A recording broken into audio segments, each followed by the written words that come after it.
Hey, Matt. Hello, Brian. Hi, everybody. Hello, everyone watching. Welcome again to another episode of Crate Digging presented by Jazziz. If you're just joining us for the first time, I'm Brian Zimmerman, executive editor of Jazziz magazine. And Matt, you are I'm Matt Micucci, just an old chunk of coal. just an old chunk of But I'm going to coal. be a diamond someday. That's right. If we pressure you hard enough. And we do. But yeah, this is part of our crate digging series in which, Matt and I are really just kind of nostalgic for the days where you would share albums, at record stores, or you'd have people over, you'd spin real CDs, real records, maybe trade a cassette or an 8-track or two.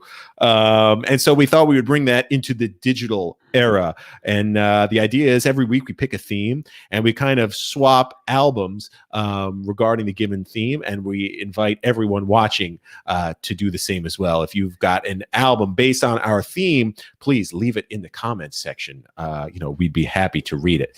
Anyway, the theme for today's episode is all about the West Coast, America's West Coast, that is. We're talking California, Oregon, Washington, and the jazz scenes that emanated from those places.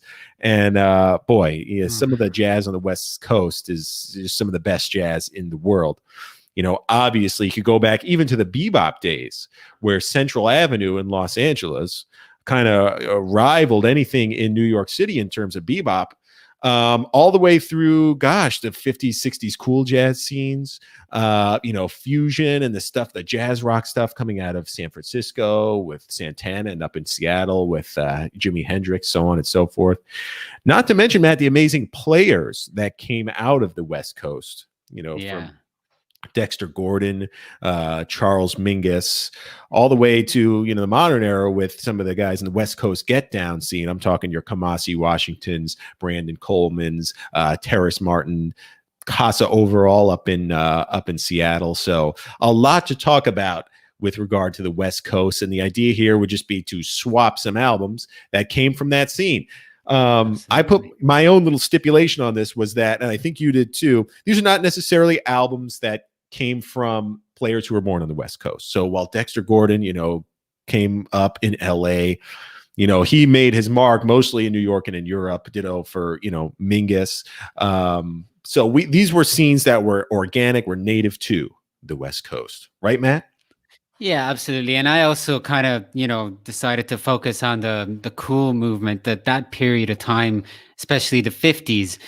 So that's just to kind of give a little bit of a narrative to my picks as well. So, and I saw that move coming and I kind of parried around it. So I've got albums from all over.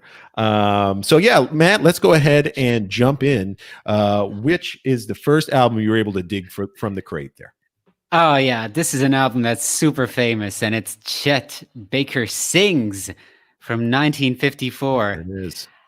So anyways, so this is the first part in my trilogy dedicated to this particularly fascinating period of jazz music. And if we are to understand West Coast jazz as a more melodic, more generally prettier, and then what was happening around the same time in the East Coast, Chet Baker then is definitely its ultimate embodiment, both in a musical sense and in a physical sense as well, because, well, Chet Baker, we all know, was a very pretty boy, I would say. His audience was really largely made up of female as well. So anyways, musically, Chet was all about the melody. But what makes this specific album truly iconic is that it was the one that really marked his debut as a vocalist as well. And so Chet Baker was an amazing singer, was a great trumpet player as well.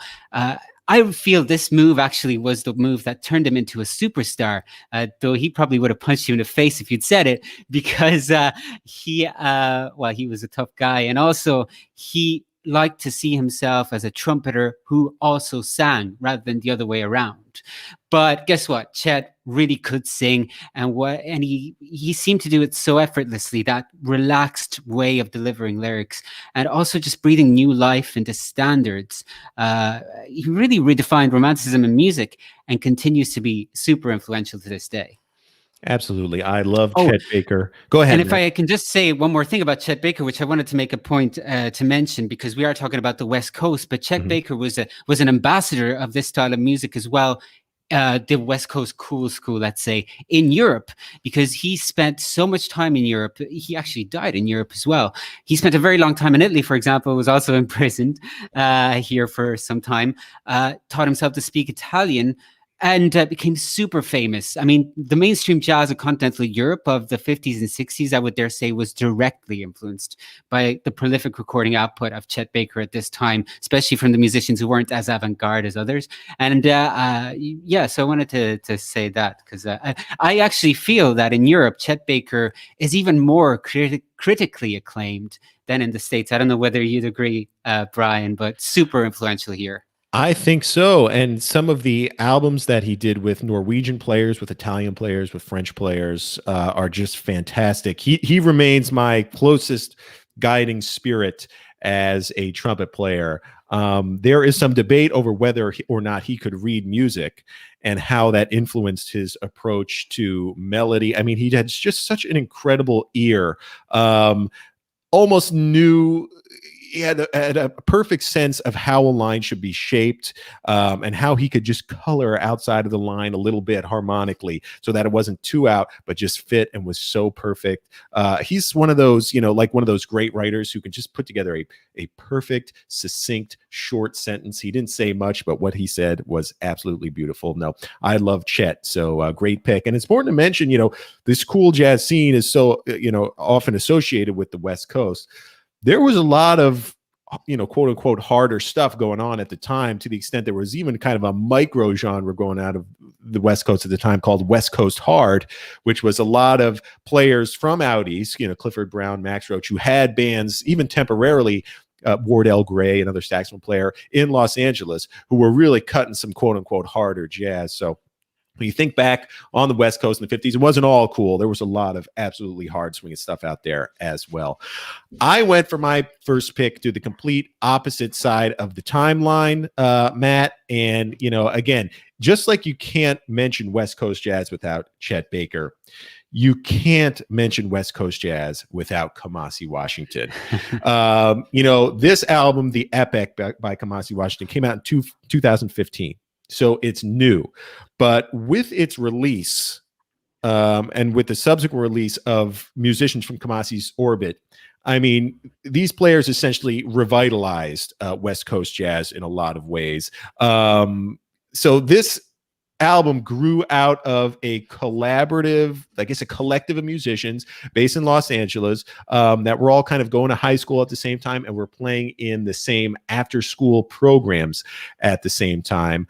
And you no doubt recognize the name of some of these musicians: Kamasi Washington, Miles Mosley, Ronald Bruner Jr., Thundercat, Brandon Coleman. These were all players who were growing up in LA and, again, going to this after school program, and they were developing this style of music that blended, of course, the old school jazz that they were listening to, the traditional jazz that they were listening to, plus, G-funk, hip hop, funk, a little bit of everything that was going on the West Coast. And they really hit a vein with this music, not just for jazz fans, but for all music fans.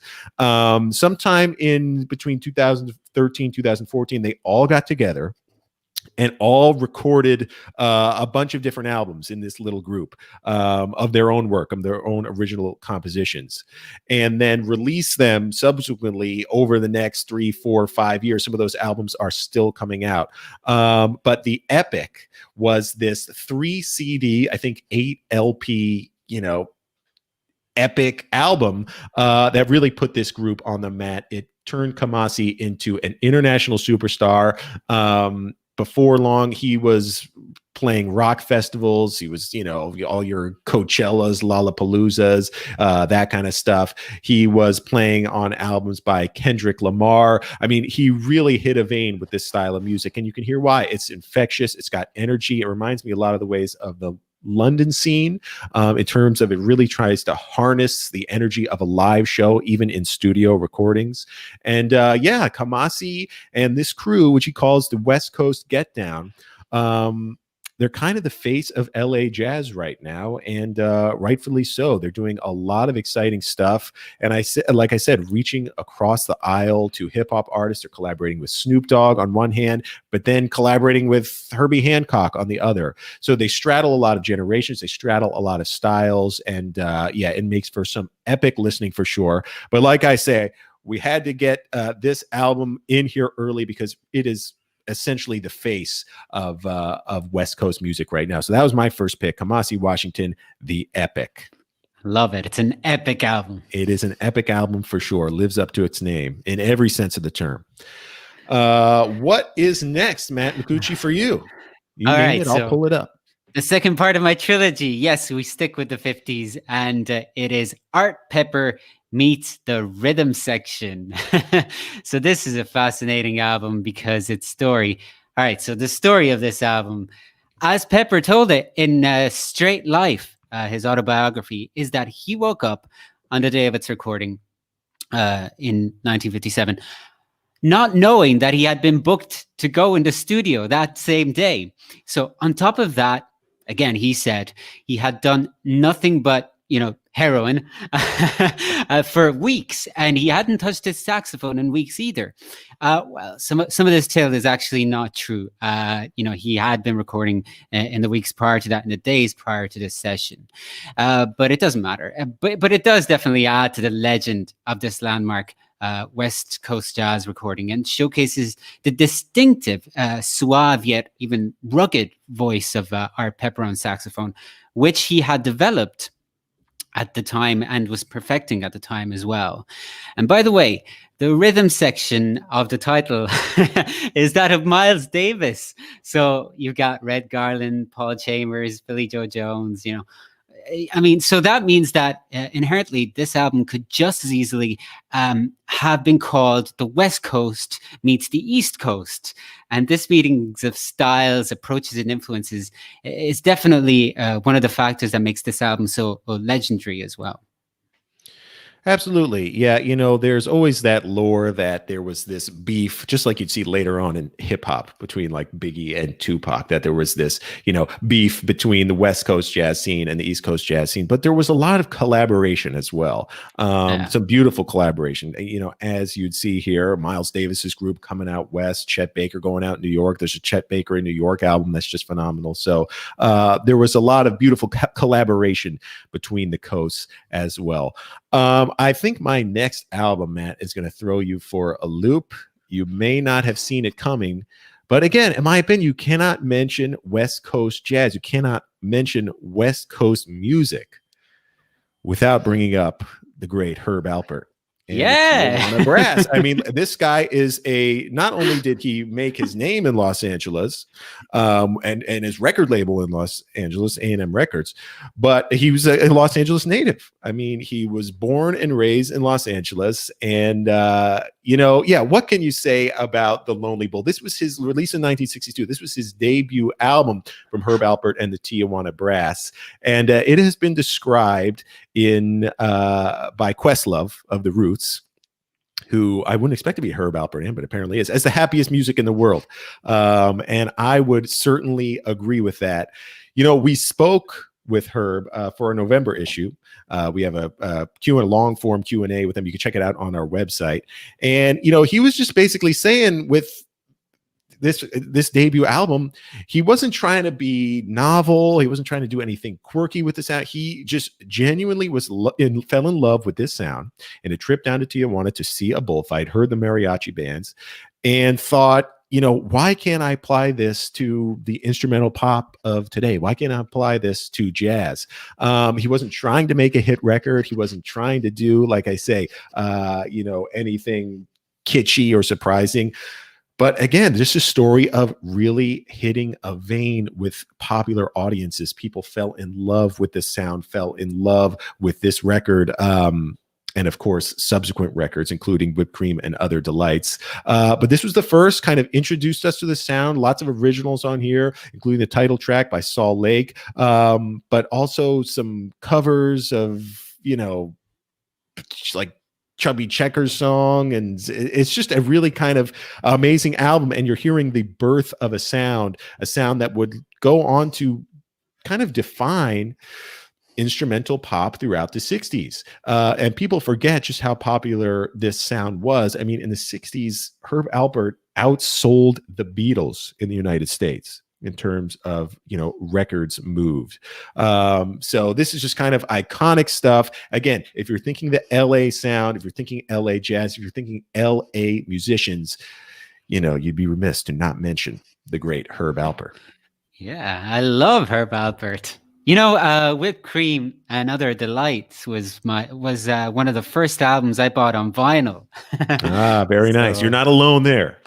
Yeah. He's been asked about that cover quite a few times. What was that his model wearing under the whipped cream? I think his covers are amazing. Yeah. All right. Well, so it's time for my third pick for this crate digging edition.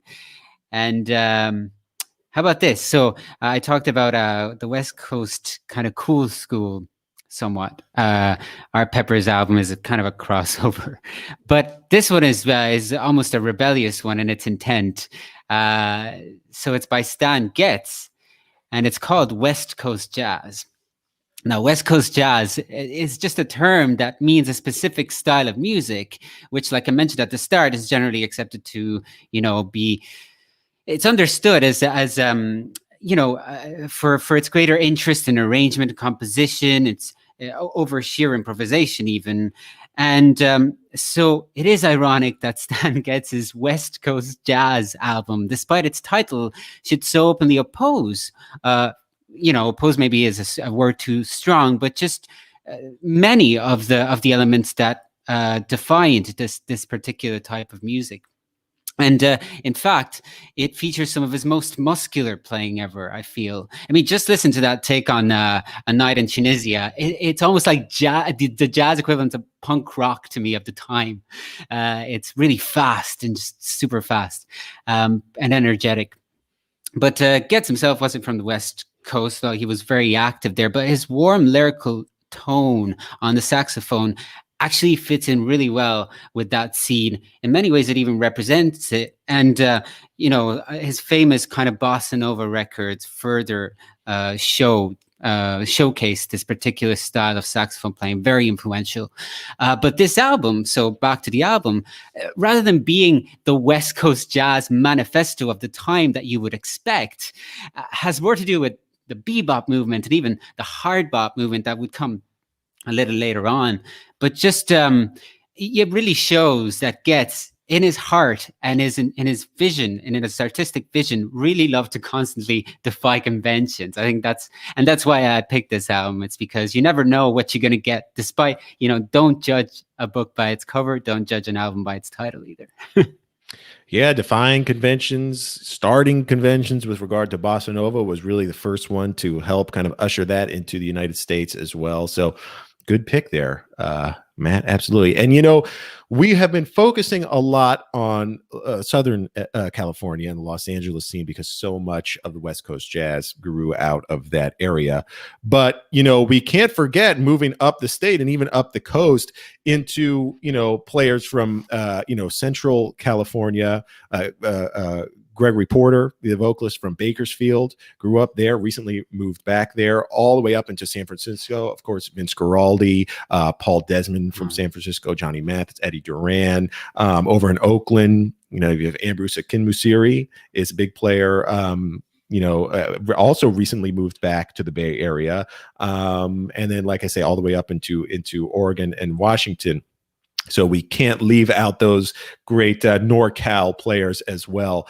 I'm going to throw us again for another loop with my third album.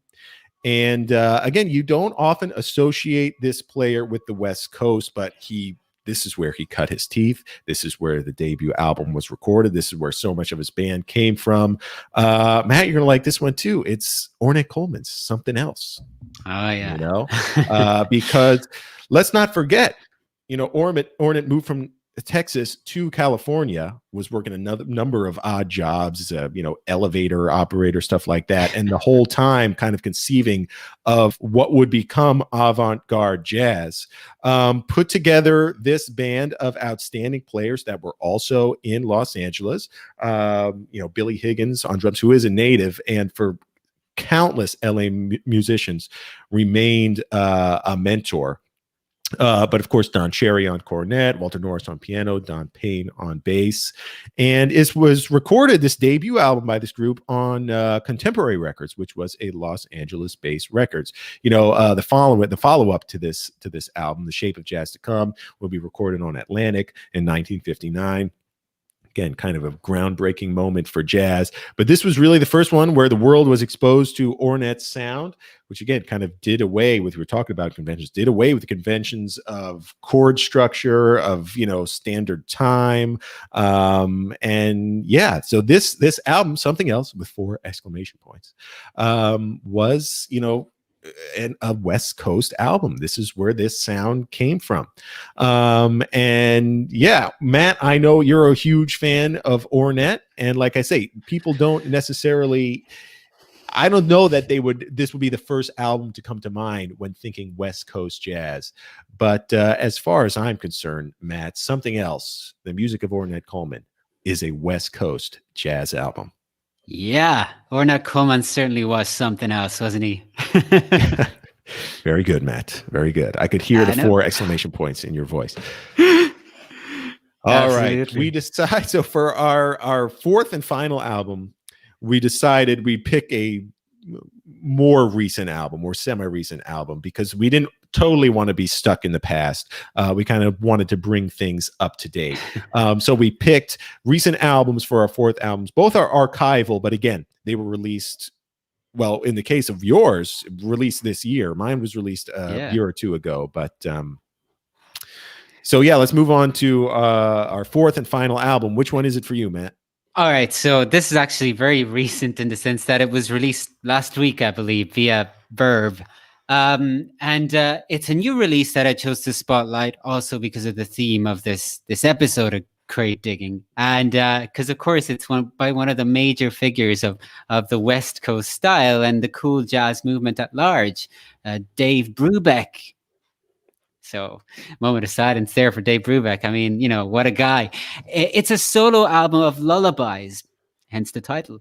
Some familiars, others entirely improvised. And it was recorded in 2010 as a gift to his grandchildren when he was 91 years old. And in it, we really hear the essence of Brubeck's piano playing. And the fact that some of it, seems to have been recorded on the moment makes it all the more intimate. It's almost like we're just connecting with the great pianist, just like that, just through the power of music. And I really loved it. Just listen to Brahms' Lullaby. I struggle to think of anything released recently that's just as beautiful as that. For any enhanced experience, I would definitely suggest that you listen to this album late at night. Obviously, that's how it was probably intended to have been listened to. Great way to celebrate, of course, the 100th the 100th anniversary of his birth, which is next month. And Brian, I just this is interesting because I also found out that Dave Brubeck's beautiful Connecticut home is now for sale. If you're interested in buying it. I've seen pictures of it. I've seen pictures of it because Jazziz did a spread on Dave Brubeck back in the day where he was out in his yard in the Connecticut wilderness, in front of his house, and it was just beautiful. Yeah. Before that, though, obviously he grew up in Northern California. That's where he met Paul Desmond. I think he met Paul Desmond in the Army, actually. And then would go on to record some of the music with him. Take Five, obviously, Blue Rondo, a la Turk, some of the most influential music in jazz, with Paul, who was, again, another Bay Area native. So definitely fits our West Coast jazz theme for sure. My pick for the recent album came out last year, 2019. And again, it's an archival material. It's not from a native West Coaster, but it was recorded on the West Coast. And I decided to bring us few notches north latitudinally into Seattle. The album is Cannibal Adderley, Swinging in Seattle, live at the Penthouse, 1966 to 1967. And Cannibal was, just an absolute monster of swing. I mean, you know him from Miles Davis's first great quintet. He was from Florida. In fact, he was a band teacher in Fort Lauderdale before he made the move to New York to become a professional jazz musician. And yeah, this series of recordings took place in Seattle at the Penthouse between 1966 and 1977. It's a great little quintet with Cannibal on saxophone, his brother Nat Adderley on cornet, Joe Zavino on piano, Victor Gaskin on bass, and Roy McCurdy on drums. It takes place over the course of four nights, at the last performance of which happens to be just a week before he will record that famous Mercy, Mercy, Mercy session at the club in Capitol Records in Hollywood. And yeah, I mean, Cannibal, the rumor about Cannibal, what they said about Cannibal, what he was so creative that he would never play the same lick twice, so a lot of players will have their fallback licks that they would, play here. For all their genius, you hear it a lot in, Charlie Parker, Lee Morgan. But the rumor about Cannibal is he never played the same lick twice. And so much of that just comes from boundless creativity when it comes to his sound and the shape and the direction of lines. He drew a lot from his, gospel spiritual background. So you think of songs like Mercy, Mercy, Mercy, definitely have a gospel vibe. Some beautiful cuts on this album, including the ballad Somewhere, from West Side Story. A lot of players of Cannibal's caliber and of Cannibal's energy can really rip on the upbeat stuff, and when it comes to burners, they can crank up the flames, but on ballads that don't necessarily know how to turn down that flame, if you will. That is not the case for Cannibal at all. He is just as eloquent on a ballad as he is in the up-tempo stuff as well. So yeah, if you're a Cannibal fan, if you're a fan of, 60s hard bop, this is a great session to check out. A few more cuts on here. He's got Back Home Blues on here. And what's also nice is you get a lot of intros and outros, of material. So you get to hear Cannibal's voice. He was a funny guy. He was a witty guy. And again, these days when we're all craving live music, it's a real treat to turn on something that was recorded live. So thought I'd bring it up north a little bit to Seattle to close out our West Coast crate digging session. Matt, what do you think? Mercy. Hey, one last thing about West Coast jazz we forgot to mention, but we probably should. There's a connection there with cinema as well. So much great jazz in movies, and back in the golden age of American cinema, so much jazz defined the vibes of the music, especially that of the 50s that I was talking about earlier.